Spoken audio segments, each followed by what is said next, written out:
Yo, what is up guys? Nick Nakai here, Let's Drift Media. Thank you guys for coming back to the channel. In today's episode, you guys saw, if you saw the previous video of the Ls400 pickup, which is freaking mint. Like I said, the power steering was leaking a little bit. So originally it was leaking from right here. That's kind of what sets the pretension on how stiff your steering is. So I went ahead and removed it, put a new sealant on there and reinstalled it. And when I went to go bleed the system, it just ended up blowing out the seals on the actual inner rack and pinion boots and just started puking fluid all over everywhere. It was a mess. So it kind of sucks, but I mean, I was already planning on replacing the rack anyways, so I'm just going to go ahead and do it now, since now I kind of have to. Yeah, so that's what today's video is going to be about, is pretty much removing the rack and pinion and installing the new one. So I'll kind of get to the point. This one looks pretty simple, honestly, compared to other rack and pinions I've done.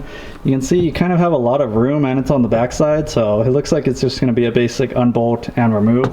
But anyways, I'll kind of go over the steps. I've never done this rack and pinion, but we're going to find out today. So obviously we're going to have to remove this cotter pin, pull off the nut on the outer tie rod, probably smack the hell out of this knuckle in order to drop the outer tie rod out. We're going to have to disconnect these hard lines going to the rack and pinion from the power steering pump, as well as I believe there's an electrical connector back there. And we are also going to have to unbolt this 12mm right here going from the steering column down to the rack and pinion. And the steering dampener, looks like we're going to have to take that off, as well as the actual brackets that hold the rack and pinion into play.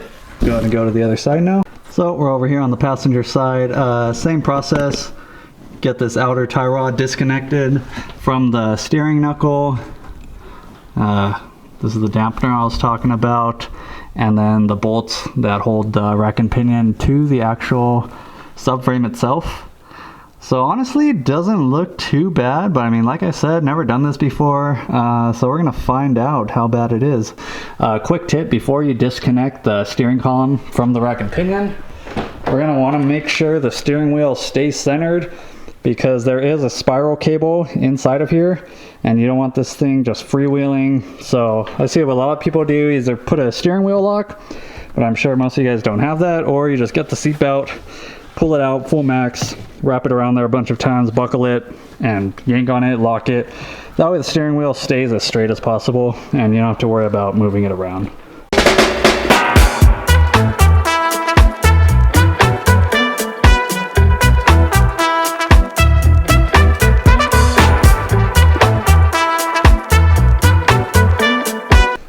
Alright, well, as you guys can see, that was a lot easier than I thought. Really just like 1 or 2 taps and it came off.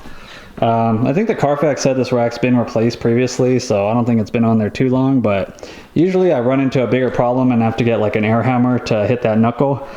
But now that we got both tie rod ends off, now would be a good time to go ahead and lock the steering wheel. Just like this. Kind of just hold it in place, just to make sure that it doesn't go free falling around. And next I'm going to go ahead and disconnect the 12, this guy right here, connecting the steering shaft to the rack and pinion. I'm going to go ahead and zap that 12 off. Also try and get this electrical connector off. Help that the valve cover was leaking a little oil on there, probably lubricated it, because sometimes that steering column's a little bit hard to get off the shaft.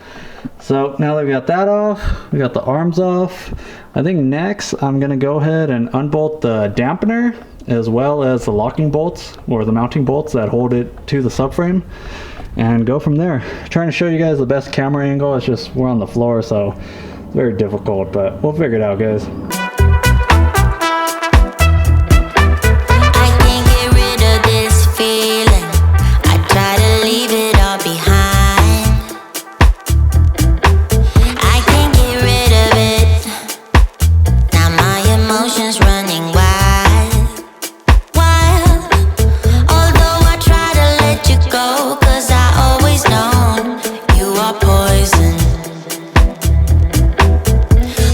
Something about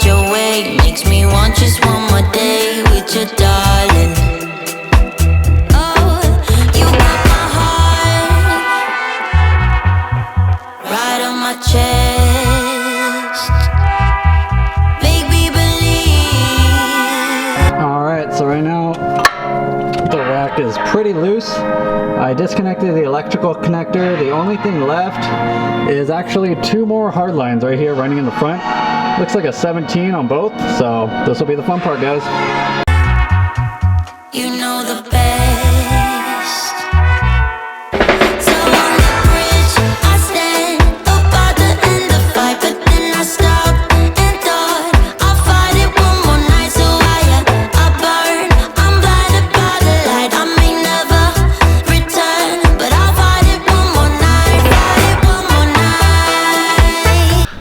Alright guys, well the rack is out. As you guys saw, I don't know why I did this, probably the Michelobes, but you do not need to disconnect these hard lines. I don't know why I wasn't even looking around the whole rack, but the other lines from the pump actually go to the front of the rack. So you're gonna need like a 17 wrench to get in there and crack those loose. Do not loosen those hard lines like I did. I mean, you can, but really doesn't do anything because the hard lines go back to the rack and pinion. But you can see pretty straightforward. Like I said, we'll just outer tie rod ends, knock those out.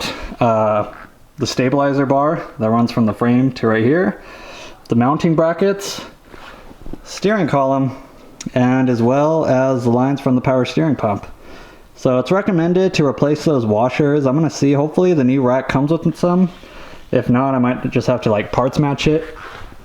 But go ahead and back under here. I like to drop the rack down and knock down the pan of trans fluid that I had, so that's great. We'll see how long the epoxy, how long it takes that to eat it away, but you can see right there, these are the 2 lines that you need to disconnect. And yeah, that's pretty much it. I actually couldn't get it out with the transmission right there. So what I did, I just put a jack on the transmission and lifted it literally like a 1/2 inch. And it was enough for the rack to just, seriously, just slide out. Another thing that helped, oh no, it's very hard to see, but let me set this light up better for you guys. So you can see the steering column shaft. On the top side, there's another 12mm bolt.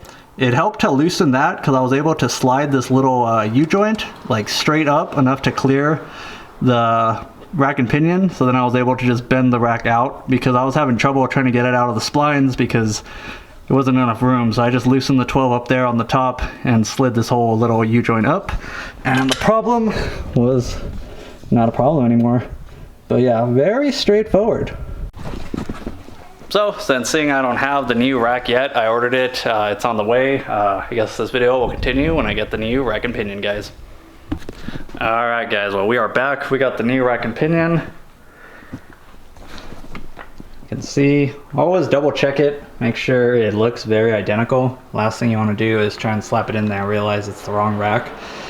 This rack I believe comes pretty centered. They have some markings right here. But I went ahead and measured from like this little mark to the tie rod end right here. Same right here. And it's like almost identical, as I mean, it's very hard to get it exactly. What you can also do is put like some vice grips at the bottom here, rotate it all the way around to the left, and then start counting revolutions, how long it takes to go to the right side. Divide that number in half and turn it back the other way to that half number, and that should be true center point for the rack and pinion. But I just did a pretty quick measurement. So yeah, it's up to you what you want to do. If you want to just measure it off your old rack or do the measurements and divide that number in half, but I just kind of measured it and I'm gonna go with that. One thing I did forget though, it's recommended, I told you guys earlier, when this rack is on the car, crack open these lock nuts and also measure how many threads are on there. So when you have the rack free right here, you don't have to struggle to try and break this lock nut loose. But I'm gonna go ahead and loosen this lock nut, mark the same threads here as right here so we can get the front toe as close to what it was. I mean, of course you're gonna need an alignment, but if you can at least match it, you should be pretty good to at least drive down to your local shop or wherever you're trying to go. So it looks like there's this electrical piece here that I'm gonna have to swap over. So it looks like a big lock nut right here, and then I'm assuming it's gonna twist out and I'll reinstall on that one. But other than that, should be good to go back in. So pretty excited. Let's hope for the best, guys.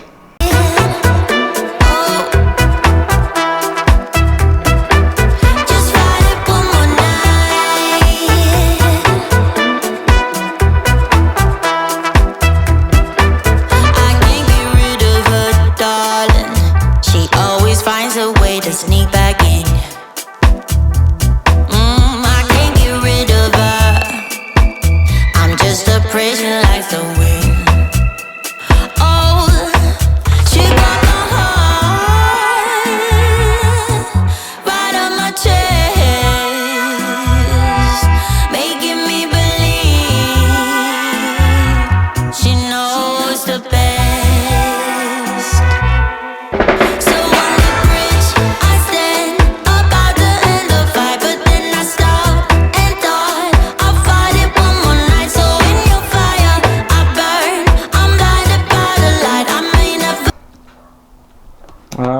Well, we got the parts transferred over.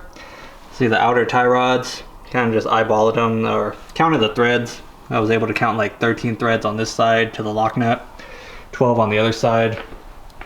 Got the electrical connector in there. I'm assuming that's some kind of a pressure sensor to let you know if your power steering is losing pressure. And transferred over the bushings, rubber bushings. Pretty straightforward, not really much there. Really all that's left now is just throw it back in there. So pretty much gonna go in the reverse order. You guys saw that I had to jack up the trans a little bit in order to get clearance.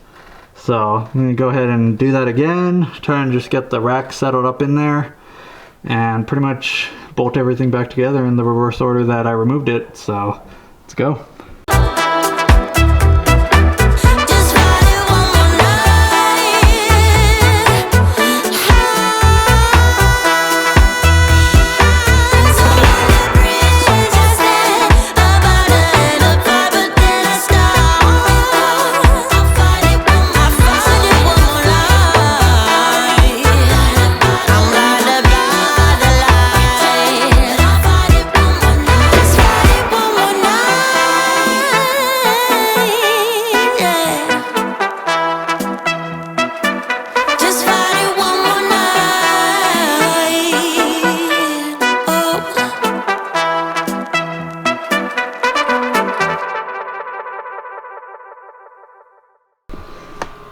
Alright, well, pretty much got everything back connected. We got the two pressure lines with the banjo bolts in the front of the rack and pinion. We got the mounting bolts on. We got the outer tie rod secured with our cotter pin, as well as a little steering dampener, and plugged in the electrical connector. Just make sure everything's tight. Make sure your tie rod lock nuts are tight before you go on the road. Just give a good once over, make sure the steering column 212s are tight. And yeah, so now the only thing left we got to do is bleed the system. So we got the power steering reservoir over here, you guys know. I like to fill it up and then turn the car, or turn the steering wheel with the car off a couple times just to kind of get any fluid into the system, or as much fluid as we can, and then I'll start the car up and then pretty much do the same thing, repeat, fill it, turn the wheel all the way to the left, all the way to the right with the wheel still in the air, and just keep doing that until it stops making noise and you see the fluid stirring up there pretty good and not that many air bubbles. So it's pretty easy, you'll know when it's done. But let's fill her up and bleed the system.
so that's pretty much it. I think we're good to go on this. Just was going down there to make sure we had no fluid leaks or anything. On the boot, everything's looking good. It was feeling really smooth turning it.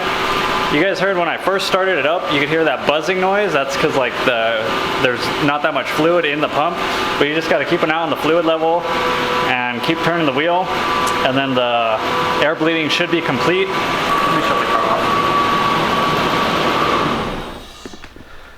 So yeah, like I said, you'll know once you're done air bleeding the system because you'll stop hearing that buzzing noise coming from the power steering pump.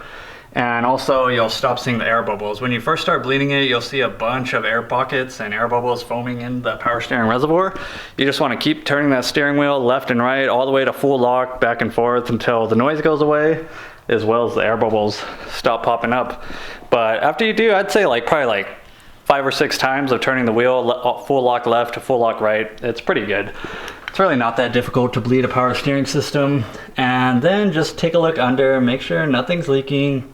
Like always, double check your bolts. You don't want any loose steering components while you're driving down the road. So that pretty much sums up the how to replace a rack and pinion on the LS400. I'm gonna go ahead and put the wheels back on, take it to work tomorrow and do an alignment, because obviously I'm gonna need one, but I'll just go give it a good test drive right now. But that's it for today's episode, guys. Thank you guys for tuning in. If I helped you out, drop a comment and subscribe. So that's all I got. Catch you guys next week. Peace! Hey, Bill, I'm in the mood for a switch up. I hit the function, hit the rose till I hiccup. I hit the stage and leave with money that's a stick up. She picture perfect, so I told him I'm a flick up.